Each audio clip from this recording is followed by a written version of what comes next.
Hi friends, hello.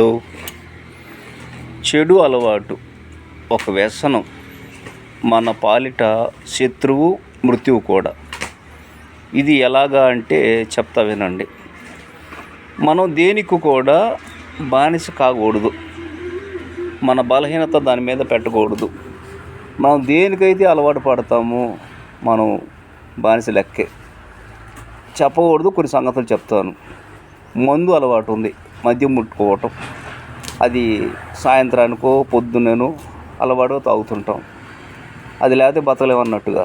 అలానే smoking, cigarette, beedi కాల్చుకోవటం, లేదా కైని గుట్కా వాడటం, ఇవన్నీ చెడు అలవాట్లు. అలానే ఈ సెల్ చూడటం కూడా, సెల్ ఫోన్లో వీడియోలు చూడటం కూడా ఒక వ్యసనం లాంటిది. అది కూడా ఏదో రోజు ఇబ్బంది పెట్టేది. కళ్ళు మసకలు వస్తాయి, చాలా ఇబ్బంది పడతాం.